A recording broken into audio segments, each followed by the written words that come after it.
नमस्कार दोस्तों, मैं आप सभी का स्वागत करता हूं डिफेंस मास्टर पर और एक नया आपके लिए सेशन लेकर आया हूं। और आज के इस सेशन में करंट अफेयर का एक बहुत ही इंपॉर्टेंट टॉपिक है जो आज हम यहां पर डिस्कस करने वाले हैं। और इसमें हम बेसिकली एक इंपॉर्टेंट स्कीम के बारे में बात करेंगे जिसको हम इलेक्टोरल बॉन्ड स्कीम यहां पर कहते हैं।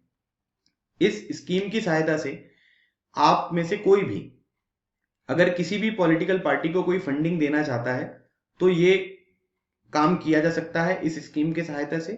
दूसरी इंपॉर्टेंट चीज, वो किस पॉलिटिकल पार्टी को यहाँ पर फंडिंग कर रहा है, कितनी फंडिंग यहाँ पर कर रहा है, इसके बारे में जो आम जनता है उसको कोई भी जानकारी यहाँ पर प्रोवाइड नहीं होगी, है ना। अगर चाहे भाई कि कोई पता लगाना चाहे कि बीजेपी पार्टी को या कांग्रेस पार्टी को या किसी दूसरी पार्टी को कितनी फंडिंग यहाँ पर मिल रही है, तो इस सब चीजों की यहाँ पर कोई भी इंफॉर्मेशन नहीं मिलेगी। अब इसके क्या है कि इसके बहुत सारी प्रॉब्लम्स हैं। पहली इंपॉर्टेंट बात यह है कि आज के टाइम पीरियड पर अगर मान लें तो कहीं ना कहीं जो ये मनी है ये एक बहुत ही क्रूशियल रोल यहाँ पर प्ले करती है किसी को भी इलेक्शन जिताने में। तो अगर मान लीजिए कि इसको रेगुलेट नहीं किया गया या यहाँ पर कुछ प्रोविजन ऐसे नहीं बनाए गए कि भाई कोई आपने एक लिमिट लगा दी कि इससे ज्यादा फंडिंग जो है वो नहीं मिलेगी या इससे ज्यादा जो है वो आप अपने इलेक्शन में पैसा खर्च नहीं कर पाओगे, तो इससे यहाँ पर क्या होगा कि जो लेवल होना चाहिए, जिस तरीके का लेवल फील्ड यहाँ पर मिलना चाहिए सभी लोगों को, सभी पॉलिटिकल पार्टीज को, वो यहाँ पर नहीं मिल पाएगी। तो जिसकी वजह से जिसके पास पैसा यहाँ पर ज्यादा होगा वही लोग यहाँ पर इलेक्शन जीतते हुए दिखाई देंगे। इस इलेक्टोरल बॉन्ड स्कीम का जो सबसे ज्यादा बेनिफिट यहाँ पर हुआ है ना, क्योंकि ये जो स्कीम यहाँ पर थी, ये जो अभी रूलिंग एनडीए एडमिनिस्ट्रेशन यहाँ पर आपको देखने को मिलेगा उसके टाइम पीरियड पर इसको लाया गया। और इस तरीके की बहुत सारी बातें यहाँ पर हो रही हैं कि भाई इससे जो अभी हमारी रूलिंग यहाँ पर एडमिनिस्ट्रेशन है इसको बहुत ज्यादा बेनिफिट हुआ है ना। और बहुत सारे लोगों ने इनको फंडिंग यहाँ पर प्रोवाइड करी है ना। इससे बहुत एक नेगेटिव इम्पैक्ट जो है वो हमारी डेमोक्रेसी को, हमारे जो कॉन्स्टिट्यूशनल यहाँ पर प्रोविजंस हैं उनमें यहाँ पर जाता हुआ दिखाई दे रहा है। तो क्या है ये इलेक्टोरल बॉन्ड स्कीम, है ना, इसके बारे में हम जानेंगे।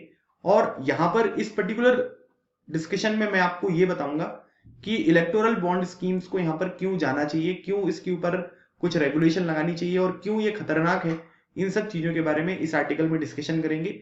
इनमें जो भी मैं इंपॉर्टेंट इंफॉर्मेशन आपके साथ डिस्कस करूंगा ये आपके रिटन एग्जामिनेशन के लिए भी बहुत इंपॉर्टेंट है, प्लस आपके एसएसबी इंटरव्यू में भी इस तरीके की चीजें पता होनी चाहिए, क्योंकि ये सेशन देखने वाले ज्यादातर लोग जो है वो इलेक्शन में वोट देने के लिए एलिजिबल होते हैं, तो उनको भी इन सब चीजों के बारे में जानकारी रखना जरूरी है। तो नॉर्मल अवेयरनेस के लिए भी आप इलेक्टोरल बॉन्ड स्कीम जो है इसको यहां पर समझ सकते हैं, ठीक है। सबसे पहले जो इलेक्टोरल बॉन्ड्स होते हैं वो आखिर क्या होते हैं, उनकी बेसिक इंफॉर्मेशन मैं आपको यहां पर बताता हूं। देखिए, कभी भी अगर हम इलेक्टोरल बॉन्ड्स के बारे में बात करें तो जैसे आप मान लीजिए कि मैं यहां पर क्या करना चाहता हूं कि किसी भी पॉलिटिकल पार्टी को यहां पर कुछ डोनेशन देना चाहता हूं, है ना। तो मैं यहां पर जाऊंगा किसी बैंक में, वहां से वो पर्टिकुलर बॉन्ड यहां पर परचेज करूंगा, फिर उसमें जितना भी अमाउंट मुझे देना होगा वो मैं दे दूंगा और उसके बाद उस बैंक में सबमिट कर लूंगा। पॉलिटिकल पार्टी को मिलेगा, पॉलिटिकल पार्टी जो है उसको यहाँ पर विड्रॉ कर लेगी, है ना, और उसको यहाँ पर उतने पैसे मिल जाएंगे। इसमें ना तो मेरा नाम आ रहा है, ना तो सरकार को ये पता चल रहा है कि ये पैसे कौन दे रहा है ना, और ना तो दूसरी जनता जो यहाँ पर इलेक्शन में पार्टिसिपेट करती है, वोट डालती, ना तो उसको यहाँ पर पता चल रहा है कि भाई किसको किस तरीके से यहाँ पर कितनी फंडिंग प्रोवाइड करी गई है। इन्हीं सब चीजों से रिलेटेड ये इलेक्टोरल बॉन्ड्स आपको देखने को मिलेंगे। अगर हम बात करेंगे, N electoral bonds can be bought by an any Indian citizen और कंपनी इनकॉर्पोरेटेड इन इंडिया। कोई भी भारतीय नागरिक जो इंडियन सिटीजन है और कोई भी कंपनी जो भारत में काम करती हुई दिखाई दे रही है वो यहाँ पर क्या कर सकते हैं, वो इस इलेक्टोरल बॉन्ड को यहाँ पर परचेज कर सकते हैं। अगर हम बात करेंगे तो 2017 में एक फाइनेंस बिल यहाँ पर लेकर आया गया था जिसके तहत कुछ अमेंडमेंट यहाँ पर अलग अलग तरीके के जो एक्ट हैं उन पे किए गए थे। ये आपकी रिटन एग्जामिनेशन के लिए बहुत इंपॉर्टेंट इंफॉर्मेशन है कि याद रखिएगा, जो इलेक्टोरल बॉन्ड वाला फाइनेंस बिल 2017 में लाया गया, इसके तहत आरबीआई का जो एक्ट है 1934 उसमें यहाँ पर कुछ चेंजेस किए गए, representation of the people act 1951 में परिवर्तन किए गए, इनकम टैक्स एक्ट 1961 और जो कंपनीज एक्ट है उसमें यहाँ पर कुछ अमेंडमेंट किए गए थे ताकि जो इलेक्टोरल बॉन्ड वाला जो पूरा कॉन्सेप्ट है इसको यहाँ पर सही तरीके से इंप्लीमेंट किया जा सके।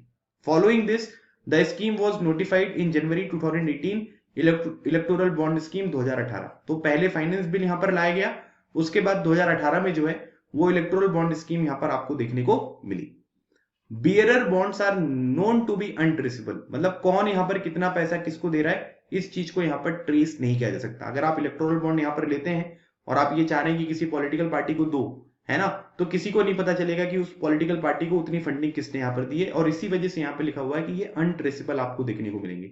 The electoral bond is interest free, इस पे कोई इंटरेस्ट वगैरह आपको यहाँ पर नहीं देना है। Whoever wishes can get one from the state Bank of India. याद रखिएगा स्टेट बैंक ऑफ इंडिया जो कि यहाँ पर क्या है, जो कि एक पब्लिक सेक्टर बैंक है, मतलब सरकार का इसके ऊपर कंट्रोल रहेगा, सरकार के हिसाब से जो स्टेट बैंक ऑफ इंडिया है वो काम करती हुई दिखाई देगी। तो यहाँ पर क्या बोला जा रहा है, स्टेट बैंक ऑफ इंडिया से आप इसको जो भी विश करते हैं कि भाई मुझे लेना है, तो वो आप वहां से जाके ले सकते हैं। Issue one to a political party and the party has to cash it within 15 days. फिर जो भी पॉलिटिकल पार्टी को आप देना चाहते हैं उनको आप इशू करेंगे, और जो भी पॉलिटिकल पार्टी को यहाँ पर ये मिला है उनको 15 दिनों में जो है उसको यहाँ पर कैश में कन्वर्ट करना पड़ेगा। Bond holders donating the political parties however remain anonymous, ठीक है, उनके बारे में किसी को जानकारी यहाँ पर नहीं मिलेगी। The electoral bonds can be purchased in the January, April, July and October for 10 days. ये अलग अलग महीने यहाँ पर दिए गए हैं कि 10 दिनों के लिए आप ये यहाँ पर ओपन होता है, जनवरी में, अप्रैल में, जुलाई में, अक्टूबर में। उस टाइम पर जो है वो आप यहाँ पर क्या कर सकते हो कि इसको परचेज कर सकते हो, ठीक है। लेकिन जब कभी जनरल इलेक्शन वगैरह का टाइम यहाँ पर होता है तो इसकी लिमिट को बढ़ा दिया जाता है, ताकि ज्यादा से ज्यादा जो पॉलिटिकल पार्टीज हैं उनको यहाँ पर बेनिफिट देखने को मिले। रेंज अगर हम बॉन्ड के बारे में बात करेंगे तो मिनिमम 1000 रुपए आप डोनेट कर सकते हो, और मैक्सिमम 1 करोड़ रुपए एक बॉन्ड के तहत यहाँ पर डोनेट कर सकते हो। ऐसा नहीं है कि केवल 1 करोड़ ही करोगे आप, है ना, वो एक बॉन्ड की लिमिट है जो यहाँ पर आपको बताई गई है। अब एक से ज्यादा अगर आपको खरीदना है तो आप उससे ज्यादा भी यहाँ पर ले सकते हो। The voter does not know who is funding home through electoral bonds, कौन किसको फंड कर रहा है इसके बारे में वोटर्स को जानकारी नहीं मिलेगी। अब यहाँ पर ये जो पर्टिकुलर इंफॉर्मेशन है ये बहुत इंपॉर्टेंट है कि याद रखिएगा कि ऐसे कोई सी भी पॉलिटिकल पार्टी है क्या उसको हम फंडिंग यहाँ पर दे सकते हैं क्या, नहीं, ऐसा नहीं है। Any party that is registered under the section 29A of the representation of the people act 1951, जो यहाँ पर representation of the people act 1951 है, उसके सेक्शन 29A के तहत अगर कोई भी पॉलिटिकल पार्टी रजिस्टर है तो उसको आप यहाँ पर दे सकते हैं। And has secured at least 1% of the votes polled in the most recent general election or assembly election is eligible to receive electoral bonds। तो जो भी यहाँ पर लेटेस्ट वाला इलेक्शन हुआ है, चाहे वो जनरल इलेक्शन के बारे में बात कर लीजिए, लोकसभा के बारे में बात कर लीजिए, या विधानसभा के बारे में बात कर लीजिए, अगर किसी भी पॉलिटिकल पार्टी ने जितने भी वोट यहाँ पर डाले गए हैं उसका 1% वोट जो है उस पॉलिटिकल पार्टी को मिला है, तो वो भी यहाँ पर आपको एलिजिबल इलेक्टोरल बॉन्ड्स के लिए यहाँ पर देखने को मिलेगी। जितनी भी इंफॉर्मेशन मैंने आपको अभी तक यहाँ पर बताई है ये रिटन एग्जामिनेशन के लिए बहुत ज्यादा इंपॉर्टेंट है। आपको इतनी इंफॉर्मेशन जब यहाँ पर पता रहेगी तब यहाँ पर आप कह सकते हैं कि इलेक्टोरल बॉन्ड स्कीम क्या है, इसके ड्रॉबैक्स क्या है ना, इसको यहाँ पर हटाने की बात यहाँ पर क्यों करी जा रही है, इन सब चीजों के बारे में तभी हम चीजों को अच्छी तरीके से समझ पाएंगे, ठीक है। आप हमारे डिफेंस मास्टर ऐप पर जो भी मैं क्लासेस प्रोवाइड करता हूँ, CDS, FCAT, SSB इंटरव्यू, इन सभी क्लासेस को इनरोल कर सकते हैं। 1 ईयर वैलिडिटी के साथ कोर्सेज जो है वो अवेलेबल है। आप पूरी जो फीस है उसको इंस्टॉलमेंट के फॉर्म में भी यहाँ पर जमा कर सकते हैं, इसकी भी फैसिलिटी मैं आपको प्रोवाइड करूंगा, ठीक है। तो आप इस ऐप को डाउनलोड करके इनके कोर्सेज को एक्सेस कर लीजिएगा, ताकि अगर आपको कोई भी यूजफुल कोर्स लगे तो आप अपने डिफेंस एग्जामिनेशन की तैयारी को अच्छी तरीके से कंप्लीट कर सकें। अब यहाँ पर बोला जा रहा है, उस रीजन के बारे में बात हो रही है कि here is why the electoral bond scheme must go, क्यों उसको यहां से हटाना चाहिए। Supreme court after a brief hearing on March 24, एक हियरिंग यहाँ पर 24 मार्च को सुप्रीम कोर्ट में देखने को मिली, reserved orders on the question of whether और not to stay the electoral bond scheme ahead of the upcoming यहाँ पर जो स्टेट इलेक्शन है। अभी आप सभी को पता है कि वेस्ट बंगाल में इलेक्शन होने वाले हैं, ठीक है, आसाम में इलेक्शन होने वाले हैं, फिर उसके बाद तमिलनाडु में इलेक्शन होने वाले हैं, केरला में इलेक्शन होने वाले हैं, और जो पुडुचेरी है वहां पर आपको ये इलेक्शन होते हुए दिखाई देंगे। तो अब यहाँ पर क्या हुआ कि जो सुप्रीम कोर्ट है उसने यहाँ पर क्या कर लिया कि जो ऑर्डर्स हैं उसको रिजर्व कर लिया कि उनको यहाँ पर क्या करना है, वेदर और not to stay the electoral bond scheme, मतलब इसको चालू रखना है या नहीं रखना है। जो अपकमिंग यहाँ पर स्टेट इलेक्शंस होने वाले हैं उसके लिए अपने ऑर्डर्स को यहाँ पर रिजर्व करके रख लिया है। लेकिन 24 मार्च को जो है वो यहाँ पर एक ब्रीफ हियरिंग सुप्रीम कोर्ट के द्वारा इसके ऊपर सुनी गई। फॉर द लास्ट 3 ईयर्स, 2018 में ये स्कीम निकल कर सामने आई थी, 2017 में इसको नोटिफाई किया गया, 2018 में फाइनली ये स्कीम निकल कर आई। तो 2018 से 2021 तक अगर हम बात करेंगे तो पिछले 3 साल से electoral bonds have been the dominant method of the political party funding in India. जो अलग अलग तरीके की पॉलिटिकल पार्टीज आपको देख रही हैं उनको इसके बेसिस पे यहाँ पर फंड किया जाता है।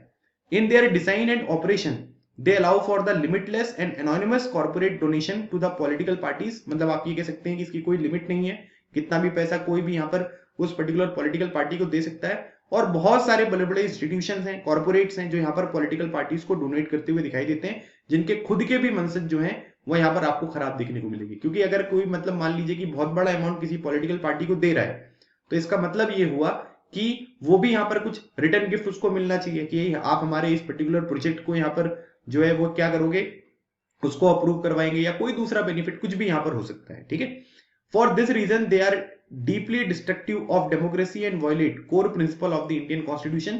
क्योंकि अब इसमें क्या है कि चीजें पता नहीं चल रही है, कोई लिमिट नहीं है, तो यहाँ पर क्या है कि जो हमारी डेमोक्रेसी है उसको भी यहाँ पर खतरा है। आपको पता है कि अलग अलग तरीके के जो इंस्टीट्यूशंस आते हैं उनके द्वारा जो हमारी डेमोक्रेसी है उसको फ्लॉड डेमोक्रेसी के रूप में भी यहाँ पर कहा जाता है। लगातार डेमोक्रेसी की जो इंडिकेटर्स है उसमें हमारी खराब परफॉर्मेंस देखने को मिलती है, और साथ ही साथ भारतीय संविधान में जो कोर प्रिंसिपल्स यहाँ पर इंक्लूड किए गए उनको भी वायोलेट करता हुआ ये पर्टिकुलर स्कीम आपको देखने को मिल रहा है। अब पहला जो इंपॉर्टेंट पॉइंट यहाँ पर बताया जा रहा है, ये बताया जा रहा है कि अब law against democracy. If democracy means anything it must mean this, when citizens cast their voters for the people who will represent them in the parliament, they have the right to do so on the basis of full and complete information। Simple सी बात यह है, Abraham Lincoln ने जो यहाँ पर democracy की definition यहाँ पर दी थी उसमें लोगों को बहुत ज्यादा महत्वता यहाँ पर दी गई है। अगर लोग अपने बिहाफ में कुछ लोगों को वोट देकर यहाँ पर सिलेक्ट करते हैं कि पार्लियामेंट में, विधानसभा में उनको वो रिप्रेजेंट यहाँ पर करें, तो ये उनका पूरा अधिकार यहाँ पर बनता है कि उनको यहाँ पर किस तरीके से किस पॉलिटिकल पार्टीज को फंडिंग यहाँ पर मिल रही है वो चीजें जनता को यहाँ पर पता चले। And there is a no piece of information more important than the knowledge of who funds political parties. और इससे ज्यादा यहाँ पर इंपॉर्टेंट कुछ नहीं होगा कि पॉलिटिकल पार्टीज को यहाँ पर फंडिंग कौन दे रहा है, इसकी जानकारी यहाँ पर पब्लिक होना जरूरी है। Across democratic societies and through time it has been proven beyond doubt that money is most effective way of buying policy. मतलब आज के टाइम पीरियड पर अगर हम देखें तो मनी की जितनी इंपॉर्टेंस है हर एक सेक्टर में, चाहे वो पॉलिटिक्स देख लीजिए चाहे दूसरा कोई सेक्टर देख लीजिए, वहां पर मनी जो है एक बहुत ही मोस्ट इफेक्टिव वे है कि अलग अलग जो पॉलिसीज यहाँ पर होती है उनको किस तरीके से आप अपने कंट्रोल में रख सकते हैं, of engaging in the regulatory capture and skewing the planning field in the one's own favour. आज के टाइम पीरियड पर पैसा इतना बलवान हो गया है कि भाई आप जीवन में कुछ भी अगर अचीव करना चाहते हैं तो अगर आपके पास पैसा है तो आप उन चीजों को बहुत आसानी से यहाँ पर अचीव कर सकते हो। तो this is very important thing, और इसी वजह से यहाँ पर अगर पॉलिटिक्स में आपको मनी ज्यादा देखने को मिलेगी तो इससे यहाँ पर क्या होगा कि जो डेमोक्रेटिक वैल्यूज हैं, जिस तरीके से चीजें यहाँ पर होनी चाहिए, वो सब चीजें जो है वो यहाँ पर आपको थोड़ा सा डिफिकल्ट होती हुई दिखाई देगी। Citizens are in the dark about the source of money, it is then impossible to ever know or assess whether a government policy is nothing more than a quid pro quo to benefit its funder। मतलब यहाँ पर क्या है कि भाई जैसे को तैसा वाली बात नहीं है। यहाँ पर अगर आप किसी को यहाँ पर क्या करोगे, बेनिफिट पहुंचाओगे, पॉलिटिकल पार्टीज को बेनिफिट पहुंचाओगे, तो हो सकता है कि जो भी यहाँ पर पॉलिसीज निकलकर सामने आ रही है सरकार की, ये उस पर्टिकुलर पर्सन को यहाँ पर बेनिफिट पहुंचाते हुए दिखाई दे जिसने उसको एक बहुत बड़ा फंडिंग यहाँ पर प्रोवाइड करी है। किसके तहत? इलेक्टोरल बॉन्ड्स के तहत। The Indian supreme court has long held and already so that the right to know, especially in the context of election, is an integral part of the right to freedom of expression। मतलब आप यहाँ पर ये कह सकते हैं कि जिसमें आपको जानने का हक है, मतलब राइट टू नो। जैसे यहाँ पर क्या हुआ कि पीएम केयर्स के बारे में बात कर लें, पीएम केयर्स में जो है वो बहुत सारे लोगों ने यहाँ पर पैसा जमा किया है ना कि भाई देश हमारा जो है वो कोविड-19 से यहाँ पर घिरा हुआ है, हम लोग क्या करना चाहिए, हमको यहाँ पर पैसे देना चाहिए। तो लोगों ने दिया जितना उनसे कॉन्ट्रीब्यूशन हो सकता था, लेकिन बाद में यहाँ पर सरकार ने डिनाई कर दिया कि पीएम केयर्स जो है वो पब्लिक यहाँ पर मनी नहीं है, इसको हम यहाँ पर क्या करेंगे, इसको अनाउंस नहीं करेंगे कि हमको कितना यहाँ पर बेनिफिट हुआ है। तो आप यहाँ पर ये कह सकते हैं कि राइट टू नो जो है सुप्रीम कोर्ट कई बार यहाँ पर कह चुका है कि right to freedom of expression का इंटीग्रल पार्ट है, तो लोगों को इसको जानने का हक यहाँ पर देना जरूरी है। By keeping this knowledge from citizens and voters the electoral bond scheme violate fundamental tenets of our democracy. अगर यहाँ पर क्या है कि ये नॉलेज जो सिटीजन्स को, वोटर्स को मिलनी चाहिए, अगर आप किसी भी तरीके से यहाँ पर उसको क्या कर रहे हैं, कॉम्प्रोमाइज कर रहे हैं, तो इसका मतलब कि हमारी डेमोक्रेसी में जो यहाँ पर फंडामेंटल चीजें होती हैं किसी भी डेमोक्रेटिक वैल्यू की, उसको हम यहाँ पर क्या कर रहे हैं, वायलेट करते हुए दिखाई दे रहे हैं। The role of money in influencing politics out to be limited. मतलब इतना नहीं होना चाहिए कि भाई मतलब पैसे के आगे पूरी जो यहाँ पर इलेक्शन वगैरह हो रहे हैं उसका कोई फर्क ही नहीं पड़ता, जिसके पास ज्यादा पैसा होगा उसको यहाँ पर क्या होगा, उसका इलेक्शन जीतना तय है। इस तरीके से चीजें यहाँ पर नहीं होनी चाहिए। ज्यादातर कंट्रीज में बारे में बात करेंगे कि where elections are not publicly funded, मतलब आप ये कह सकते हैं कि पब्लिकली जो फंडेड यहाँ पर नहीं होते, देयर आर कैप्स और लिमिट्स और financial contribution to the political parties. मतलब वहां पर इस तरीके की इंफॉर्मेशन नहीं बताते कि भाई कौन किसको यहाँ पर फंड कर रहा है, लेकिन यहाँ पर पॉलिटिकल पार्टीज के ऊपर जो है एक कैप लगा दिया गया है कि किस तरीके से यहाँ पर आपको कितना फंडिंग यहाँ पर मिलना चाहिए और कितना आप यहाँ पर इलेक्शन में यूटिलाइज कर सकते हो। इसके ऊपर यहाँ पर जो है वो आपको लिमिट लगाई गई है। Since the donations are routed through the State Bank of India, it is possible for the government to find out who is donating to which party but not for the political opposition to know. मतलब आप यहां पर ये कह सकते हैं कि आज के टाइम पीरियड पर अगर हम स्टेट बैंक ऑफ इंडिया के बारे में बात करें तो वो यहां पर क्या है भाई, वो जो है वो आप अगर देखोगे तो वो एक सरकारी बैंक है, तो सरकार के पास तो अधिकार होगा कि भाई कौन किसको फंड कर रहा है इसके बारे में हमको जानकारी मिल जाए। लेकिन जो ऑपोजिशन है उसको यहाँ पर इसकी इंफॉर्मेशन नहीं मिलेगी कि सरकार को कौन कितना डोनेट कर रहा है, क्योंकि सरकार का इन्फ्लुएंस यहाँ पर देखने को मिलेगा। आप कल को मान लीजिए कि कोई एक दूसरा पर्सन है जो यहाँ पर क्या करता है कि जो ऑपोजिशन पार्टीज हैं उनको यहाँ पर डोनेट कर रहा है, तो यहाँ पर क्या है कि सरकार ने जो है स्टेट बैंक ऑफ इंडिया के थ्रू ये पता लगवा लिया कि भाई कांग्रेस पार्टी को या आम आदमी पार्टी को या समाजवादी पार्टी को, बहुजन समाज पार्टी को कौन डोनेट कर रहा है। फिर उसके बाद अलग अलग तरीके की जो गवर्नमेंट एजेंसीज होती हैं ना, उनके यहाँ रेड बनने लग गई है ना, इन्फोर्समेंट डायरेक्टरेट वगैरह वाले पहुंच गए। तो इस तरीके की चीजें भी आपको देखने को मिलेगी, क्योंकि जो बैंक होते हैं सरकारी बैंक, इसमें सरकार का कंट्रोल आपको देखने को मिलेगा। This in turn means that every donor is aware that the central government can trace their donation back to them. मतलब आप ये कह सकते हैं कि वो सारी की सारी चीजें जो है वो पता लग जाएंगी, अगर सरकार चाहे तो पता लगवा सकती है। लेकिन सरकार को कौन डोनेट कर रहा है ये कोई पता नहीं लगवा सकता। क्यों? क्योंकि इसमें ऑपोजिशन का कोई रोल नहीं है।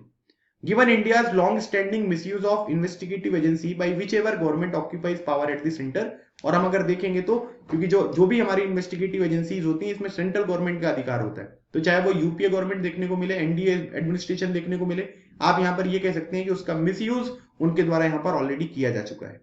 The government has attempted to justify the electoral bond scheme by arguing that it purpose is to prevent the flow of black money into the election. मतलब वो ये चाहते हैं कि भाई ब्लैक मनी ना आए, लेकिन भाई साहब आपने यहाँ पर क्या कर दिया कि ये ब्लैक मनी जो है इसी को लोग व्हाइट करने के लिए यहाँ पर अलग अलग तरीके से डोनेशन यहाँ पर करते हुए दिखाई दे रहे हैं। तो वो ऑलरेडी जिस बात को लेकर आप जस्टिफाई कर रहे हो कि नहीं भाई ऐसा नहीं है, इलेक्टोरल बॉन्ड सही है, वो चीजें जो है वो यहाँ पर गलत तरीके से आपको पॉलिटिकल पार्टीज को फेवर करती हुई दिखाई दे रही है।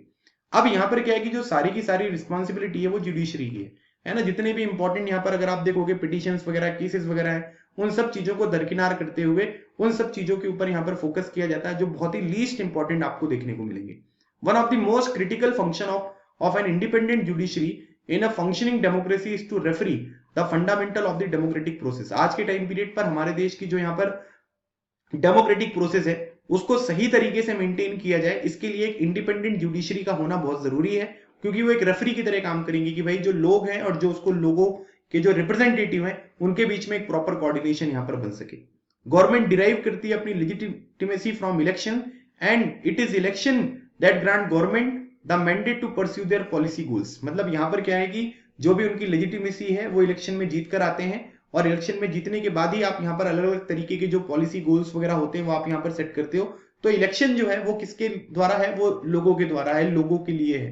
तो यहाँ पर लोगों को इसके बारे में जानकारी मिलना बहुत जरूरी है। In the regard the conduct of the Supreme Court so far has been disappointing, क्योंकि कई बार लोगों ने यहाँ पर पिटीशन वगैरह फाइल करी लेकिन उसका कोई रिजल्ट नहीं आया। The petition challenging the constitutional validity of the electoral bond scheme was filed in 2018, और 2021 में यहाँ पर 24 मार्च को जो है वो यहाँ पर चीजें आपको हियरिंग यहाँ पर होती हुई दिखाई दी।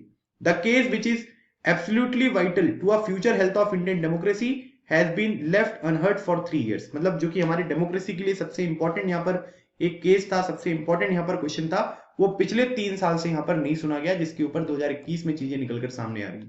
The Supreme court in action in this case is not neutral, it directly benefit the ruling party, क्योंकि इससे ऑपोजिशन को तो फायदा नहीं हुआ, इससे फायदा किसको हुआ? इससे जो रूलिंग पार्टी है उसको फायदा हुआ, क्योंकि वो स्कीम लेकर आए थे और उसकी वजह से उनको बहुत सारी फंडिंग्स यहाँ पर मिली, which as we have seen has received a vast bulk of electoral bond funding through the multiple state and one general election since 2018 and creates continuing distortion of democracy। आज के टाइम पीरियड पर अगर हम देखें तो लगातार यहाँ पर क्या है कि उस पर्टिकुलर पार्टी को, गवर्नमेंट को जो है वो लगातार यहाँ पर फंडिंग मिल रही है, और पिछले 2018 से लेकर 2021 तक की फंडिंग मिली है। जब यहाँ पर सुप्रीम कोर्ट ने इस बात को नहीं सुना तब भी यहाँ पर आपको फंडिंग उनको मिलती हुई दिखाई दी। तो बेसिकली बेनिफिट किसका हुआ? जो रूलिंग पार्टी है।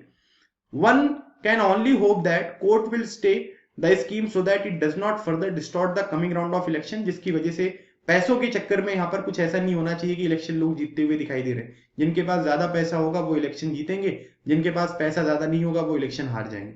And then proceed to hear and decide the full case in short order. मतलब यहाँ पर राइटर जो है वो ये कहना चाह रहे हैं कि भाई अभी आप इसके ऊपर स्टे लगा दो कि अपकमिंग इलेक्शंस में इसका यूज ना हो, और बाकी फिर आप यहाँ पर इन फ्यूचर पूरे के पूरे स्कीम को जो है वो यहाँ पर दिखाइए, उसको देखो सुनो, उसके बाद डिसाइड करो कि यहाँ पर किस तरीके से जो इलेक्टोरल बॉन्ड्स स्कीम है वो आगे बढ़ना चाहिए। ठीक है, तो ये द हिंदू में आर्टिकल आया हुआ है 26 तारीख को।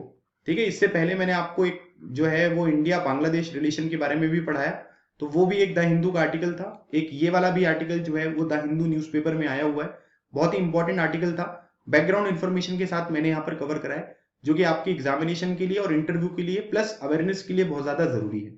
आप लोग यहाँ पर क्या सोचते हैं, इलेक्टोरल बॉन्ड स्कीम जो है वो यहाँ पर कंटिन्यू होना चाहिए या नहीं होना चाहिए? अगर होना चाहिए तो उसके एक दो पॉइंट आप यहाँ पर कमेंट सेक्शन में लिखिएगा, नहीं होना चाहिए तो वो भी आप यहाँ पर कंटिन्यू लिख सकते हो, क्योंकि फ्यूचर सॉल्यूशन यहाँ पर क्या होगा वो बहुत इंपॉर्टेंट है। और आप लोग इसके देख ही सकते हैं कि आज के टाइम पीरियड पर मनी जो है वो हर एक चीज को इन्फ्लुएंस यहाँ पर करती है, तो पॉलिटिक्स में भी इसका रोल जो है वो बहुत इंपॉर्टेंट यहाँ पर देखने को मिलेगा। तो गाइज ये था आज का हमारा सेशन। आई होप आपको ये सेशन अच्छी तरीके से समझ में आया होगा।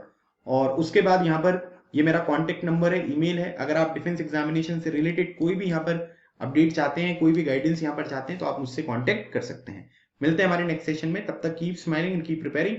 लगे रहो, एग्जाम क्लियर करो। थैंक यू सो मच, जय हिंद।